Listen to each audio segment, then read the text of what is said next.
सगळ्यांना जय शिवराय.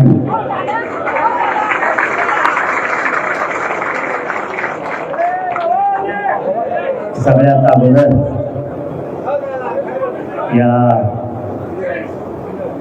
बलाढ्याच्या ताकदवर असणाऱ्या मराठा समाजाला मी मराठा समाजाच्या खरंच चरणी मराठा समाजाच्या नतमस्तक पहिल्यांदा होतो. कारण आपली आज बैठक नव्हतीच. आपण आज प्रेस घेणार होतो आणि आंदोलनाची तारीख ठरवणार आहे. पण मानावं लागेल या समाजाला 9 वाजता आंदोलनाची पूर्वी केली आहे. मला प्रेस घेऊ आणि आंदोलन सांगू आणि मग आपण त्या आंदोलनाच्या दिवशी मराठा समाज सगळा येईल. पण आपले पोट ते दम खात्यात पुढं ते म्हणले नाही नाही आम्ही येणारच आहेत. म्हणले ऊन आणि काय करताय बैठकात झालं बैठकीचं. ही विश्वास तुमचा माझ्यावर माझा तुमच्यावर येऊन विश्वास मला खरंच आज प्रामाणिकपणाचं फळ मिळालं. तुम्ही इतक्या ताकदीनं न बोलून तुम्ही जमल्यामुळं आज सार्थक झालं. मामन भरून आलाय खरंच ना. इतकं तुम्ही मला 2.5-3 वर्षात बघितलं मी असा कधी नव्हतो. इतका आनंद झाला मला आज. माझं एवढं छाती भरून आली की मला राहू द्या कोण उभा राहू द्या त्यांना आवाज ऐकायला ते दाखवायला. मग ते खाली बसल्यावर त्यांना ते कॅमेरा लावता येत नाही. खाली बसा म्हणू नका त्यांना कोणी. राहू दे उभा. आज एवढं मन भरून आलं की समाज धावून आला आणि न बोल आणि म्हणूनच आपल्याला देते मराठ्यांचा जे दरदरा राज्यावरती ना एवढ्याच मुळे की आपण एक जीवन सगळे ताकदीने एकत्र येतो. पुन्हा एकदा या राज्यातल्या सगळ्या मराठा समाजाच्या चरणी नतमस्तक होतो. आपण आता विषयाकडे हात घालू. आपण मराठा समाज 2.5-3 वर्षापासून लढतो.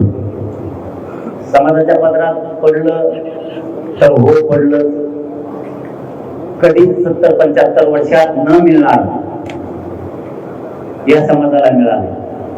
पण राहिलेलं सुद्धा सोडायचं नाही. आधी भाग सोडायचं. आता जून महिन्यात ऍडमिशन आहे. जून महिन्यात ऍडमिशन असल्यामुळं आता पोराचे ऍडमिशन होते. हे उत्तम तालीत येत भले त्या तालीत येत 58 लाख नोंदी निघाल्यात. ते प्रमाणपत्र द्यायला टाळायला लागले. पूर आपल्या नोकऱ्याला लागलेत. ते टाळायला लागले. चढायला लागले. समाजाचं यश आणि समाजाचे लेकर साहेब बनायला लागलेत. अधिकारी बनायला लागलेत. उच्च शिक्षण घ्यायला लागलेत. म्हणून सरकार जळायला लागले. सरकारच दुसरं कोणी नाही. सरकार जळायला लागले म्हणून त्यांना मराठा समाजाला मोठं होऊ द्यायचं नाही कसल्याच परिस्थितीत. अशी यांची भूमिका आहे. पण मराठ्यांनी एकदा मैदानात पाय लावला की मराठा हटत नाही. ते मन आहे बघा. सत्य पुरुष शानपण चलत नाही. ही एक मन आहे. ती मन या 70 वर्षात 75 वर्षात कुणी मोडली असेल तर ते फक्त मराठ्यांनी. मराठ्यांपुरुष शानपण चलत नाही.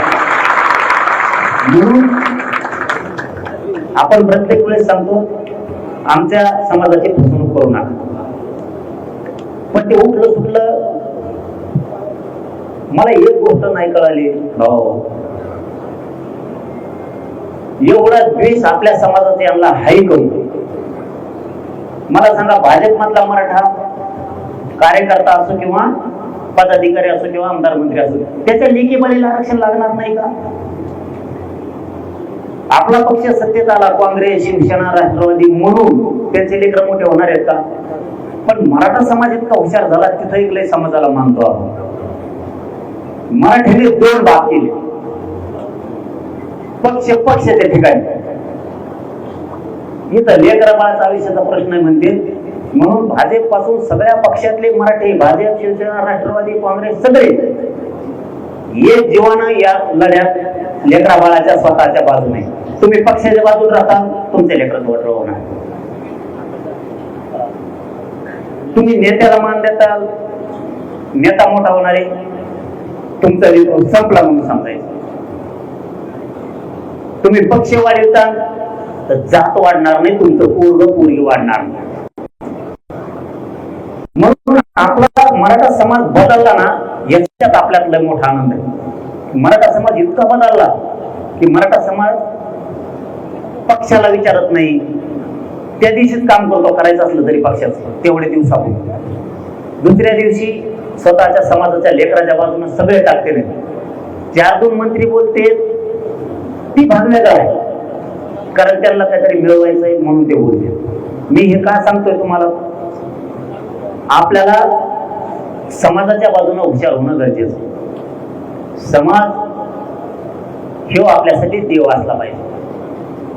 मी बघा, तुम्ही उगाच येत नाही, सगळ्याला आवाज येतोय ना, तुम्ही उगाच येत नाही तिकडं. मी तुमचा विश्वास कमी नाही, प्रामाणिक राहू. तुम्ही उगाच नाहीये, कोण कोणासाठी नाहीये दूर. इथं आपल्याला एक रुपया नाही आपल्याकडे, एकटी पंचायत आहे.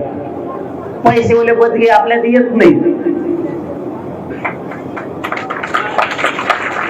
आपण त्याच्यातून वाट काढून या संकटाला सामोरं जातोय का? आपली पिढी गेली रे, जाऊ द्या, पुढच्या पिढी तरी सुखी समाधानी करू आपण. आणि तेवढा प्रामाणिक इमानदार मी तुमच्याशी वागलो म्हणून अंतवाळी तू भरायला जागा नाही. मी वारंवार हे विषय का घेतोय, आज बैठक नव्हती म्हणून घेतो, नंतर दरवेळेस इतके लोक येतातच अंतवाळी. पण याच वेळेस का ती बैठकच नव्हती, आपली पत्रकार परिषद होती, तरी जर एवढे बांधव यायला लागले म्हणल्यावर अरे यांच्या चरणी झुकावं लागणार आहे. आणि हे प्रामाणिकपणाचं मला फळ मिळालंय. माझं फक्त एवढंच म्हणणं मांडायचं तुमच्या पुढं, वारंवार लढावं लागतं हे कोणी विसरू नका. तुम्ही जर शेती घेतली, आपले भाऊ सगळे बाहेर उन्हात तळत येत तरी उभा राहिले, उन्हात रुमाला घेऊन येत डोक्यावर. या वेदनेची मी काळजी घेतो बरं का. तुम्ही उन्हात तळता, तुम्ही पावसात झोडपता, मुंबईत झोडपला पण हटला नाही, त्याला मराठी म्हणते. उलट त्यांच्याच गाड्या घेऊन पळाला तुम्ही. काय मग बेकार पोटे द्या तुम्ही, काय मुंबईत पळत होते. मला पहिले ते कळलं, ते पोलिसाचं बॅरिकेड त्याला चाका असते म्हणून ते पळत नाही.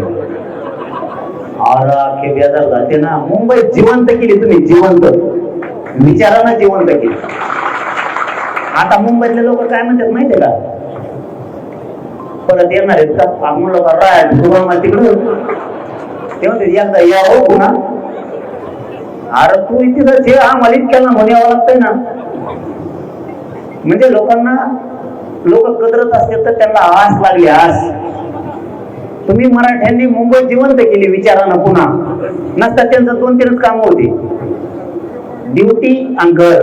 झोपलाच लगेच, ओढ लागे निघाला ड्युटीला. हे आपण नवीन एक वातावरण तयार केलं, आपण एक नवीन शांततेची दिशा दिली.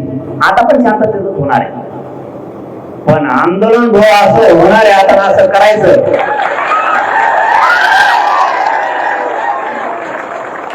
पुन्हा मात्र फडणवीस साहेबाला आताच बंद कसं काय झाले.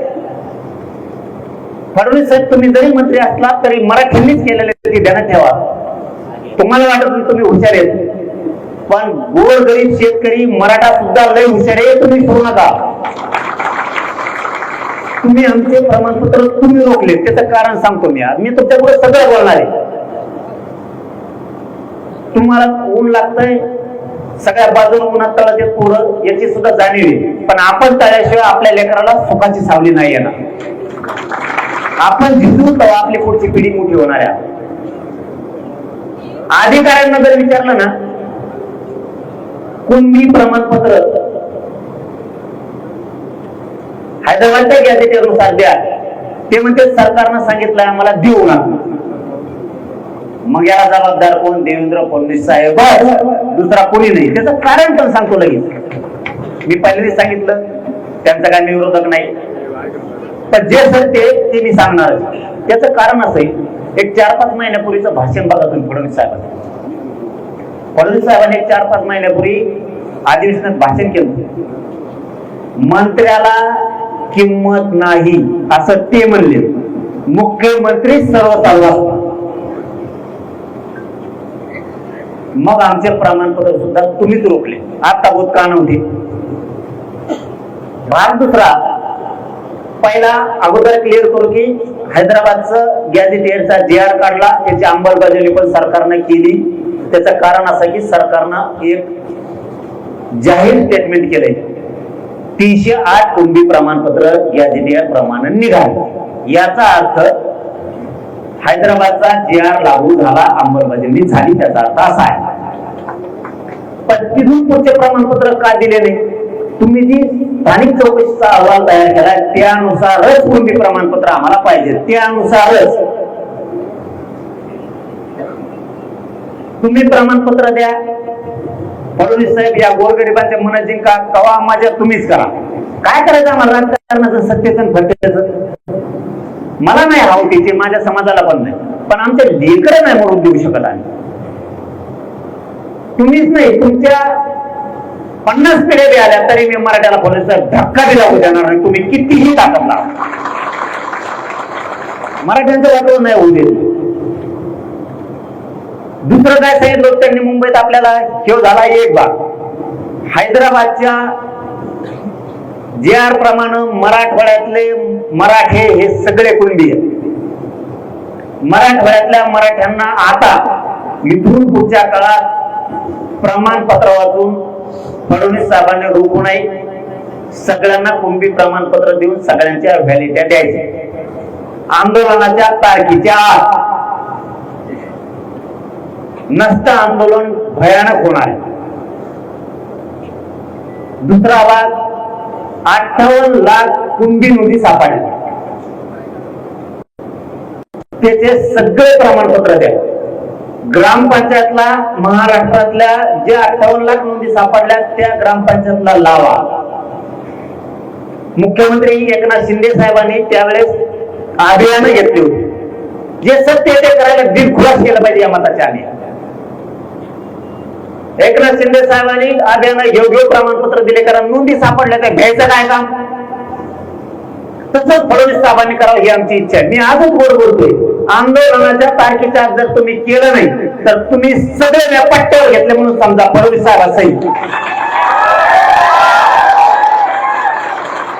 तुम्हाला सुट्टी नाही होणार. तुमचं शहाणपण मी मराठीच्या पुढे चालू देत नाही, त्याची काळजी नका करू. फक्त आज गोडीनं सांगायला, शिंदे साहेबांनी जसे अभियान घेतले, अभियान लावा ना, काय घ्यायचंय. फडणवीस साहेबांनी छाती ठोकून सांगायचं, चाल मी JR काढलाय मराठवाड्याचा, मी मराठ्यांना कुणबी प्रमाणपत्र मराठवाड्यातल्या सगळे देणार. कारण ते ओबीसी आरक्षणाच्या अगोदरचे मराठी आरक्षण म्हणून देतोय. जिंका मराठीचे म्हणून. कशाला बोलला मी तुम्हाला? तुम्ही सगळे प्रमाणपत्र देऊन मराठ्यांच्या मनात जिंका. आम्ही जी तारीख डिक्लेअर करणार आहे त्याच्या आत.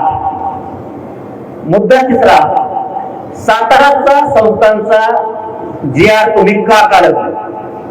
इथं मनोज जरांगे पाटील सोपा नाही. इथं भेदभाव नसतो.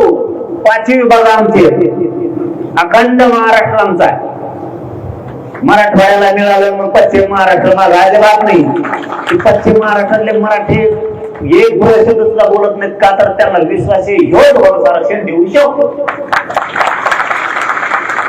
आता तुम्ही म्हणलं 1 महिन्यात JR काढतो, सातारा संस्थांचा काढला का? 8 महिने दम खाल्ला. तुम्हाला मी विचारायसाठी बोलावलं, माय बाबू काय चूक आहे माहिती? 8 महिने वेळ द्यायला किती वेळ द्यायचा आणखी? मी नाही वेळ देऊ शकत आहे. यांना वेळ द्यायचा आहे का? काय संबंध यांना वेळ द्यायचा? 8 महिने दिला. सातारा संस्थांचा, कोल्हापूर संस्थांच्या गॅझेटियरचा, आम संस्थांच्या गॅझेटियरचा JR काढून त्याची अंमलबजावणी पाहिजे. पण चौथा मुद्दा, 1994 ला जसा JR काढला त्या धर्तीवरती सातारा संस्थानचा हैदराबाद गॅझेटेडचा, म्हणजे त्याच्या त्या JR मध्ये हैदराबादचं गॅझेटेड सुद्धा घ्यायचे. या तिन्ही गॅझेटेड मध्ये सातारा संस्थान, कोल्हापूर संस्थान, औंध संस्थान आणि पुणे संस्थान या संस्थांचा जो JR निघणार आहे तो 1994 ला जसा JR काढला ओबीसीला आरक्षण देताना त्याच धर्तीवर पाहिजे. कारण त्यांना कसं काय JR काढला की 94 एखादी सुद्धा आरक्षण मिळालं, आम्हाला कसं काय मिळालं? 8 महिने झाले तरी. म्हणजे पुन्हा कृती मला पाहिजे नाही, मग मी खोटा बोलत असतो. तुम्ही खोटे बोले की मी खोटा ठेवला, मी बोलतो तसंच करतो. मी माझ्या जीवनात माझ्या समाजाचा विश्वास संपादन याच्यावर केलाय की मी प्रामाणिक राहिलो, बेमान माझ्या समाजाशी नाही झालो आणि आयुष्यात होणार नाही. मला ना ते खोटे आरोप करून खोटं बोलून ते पैसे कमवून मला त्या पैशातून माझ्या लेकराला अन्न खाऊ घालायचंच नाही. ते बेमानीचं रक्त आहे. इथं उपाशी तर भरून मरण, पण खोटं बोलून पैसे पद मला नाही कमवायचे. कमवणारी गॅंग दुसरी त्यांचा चालू आहे.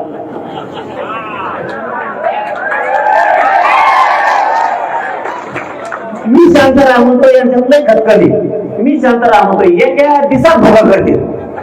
एका दिवसात हे मराठीच्या पोरं एवढं बेकार खनखन मायापासून डोकं खराब करून टाकलं यांनी. मग आमका जेव्हा बोलला टपका तेव्हा बोलला, बोलून दे म्हणलं. त्याला नुसतं बोलायचंय. मला समस्या सोडायचं 6 करोड लोकांची, मला रोज काम आहे. नुसतं बोलायचं काम हे म्हणतात मी बघतो. म्हणलं नको बघू, तो पाय पुढं गप बस. ही जी आग आहे ना, ही लय मोठा चाळ आहे मराठ्याला खेटल्यावर. एका दिवसात मुक्ता करते. मी लोक येतोय त्याला वाटलं भेटतच करून बोलत नाही, आणि तुला मोज येत नाही तरी आणि म्हणून बोलत नाही. चक्केन पंजे कसले दिसते, वेगळे दिसते. चक्केन पंजे कसले दिसते. आता बाय मी काय करू, काय करू, काय करू तो आकडे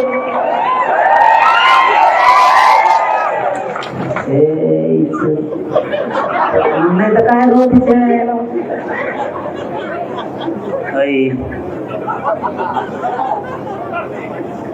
अरे मग काय, अरे मी शेतकऱ्याचं पोरग, मग राग येतो राव तुम्ही खोटाट बोलता. अरे जीवनात रक्त कसं असावं? जातवा नाही बापाचा मराठ्याचा रक्त अंगात असतो. तसे नालायक रक्त खोटं बोलून आरोप करायचे, पैसे कमवायचे, त्याचा गो खायचा, लेकराला खाऊ घालायचा. काय जिंदगी मारतोय तुमच्या? मरा, त्याच्यापेक्षा मरा. काय जगात नसतात. तुम्हाला कळतो मी दादा आहे, मी जेव्हा बोलतो तेव्हा बोलतो. अरे तुला पण माहिती मी काय चीज, मी बी लय मोठ्या तालमीतला पठ्ठ्या आहे, हे तुला पण माहिती. फक्त या पठ्ठ्याच्या खांद्यावर मराठ्यांनी माझ्या गरिबांनी जबाबदारी टाकली म्हणून ऐकून घेतो. कारण मी जर एक वाकडं पाऊल टाकलं तर माझ्या समाजाच्या लेकरा बाळाचं आयुष्य उद्ध्वस्त होईल. या समाजाला प्रश्न सोडायला, वेदना सोडायला माणूस नाहीये. माझ्या खांद्यावर जबाबदारी टाकली म्हणून मी गप आहे. मला ते लेकर दिसतात काही करतात की नको तू गप बस. माझ्या मनालाच बोलत होती तुपली गप, माझ्या झालं बस बस बस. काय करतो तुम्हाला तू करशील तर त्या आईला उगाच हे समाजाच्या लेकराला कल्याण होतंय तुझ्यामुळं. मला रोज काम आहे. इकडे केस झाली, हॅलो केस झाली, मी लगेच म्हणतो हा लगेच थांब ना तुला. ती एकदम खात नाही. मका फोन लावा मग पाठवून, अरे लावून तर सुद्धा दम खात नाही. मी लगेच फोन लावता त्याच्यावर कोण खोटी केस केली, त्याचा मार कम फोडीला, त्या पोराला कम नाही घेतलं. आता टंकली खणवल्या ते गगुली खगुली पोट देते. ते सरकार सगळं बैठक लावली, त्यांना ते मृत घोषित केलं. मला कोरोनाला मृत घोषित त्यांना सांगितलंय. मला रोज काम आहे त्या लेकराबाळांचं कल्याण करायचं. ईडब्ल्यूचे पोरं मुंबईत बसवले, बावनकुळे साहेबांना सांगून ती बैठक घ्यायला ते मार्गी काढायला लावला प्रश्न. मला वाटतं काढला त्यांनी देऊ. काम केलं म्हणलं केलंच म्हणलं पाहिजे या मताचे आम्ही. उदय सामंत साहेबांना सांगितलं तुम्ही जे काढा, मला बलिदान गेलेलं कुटुंब एमआयडीसीत लावायचे, तिकडे एसटीत लावली. ती एसटी गरम, डोंगा खाली गरम हवा येते.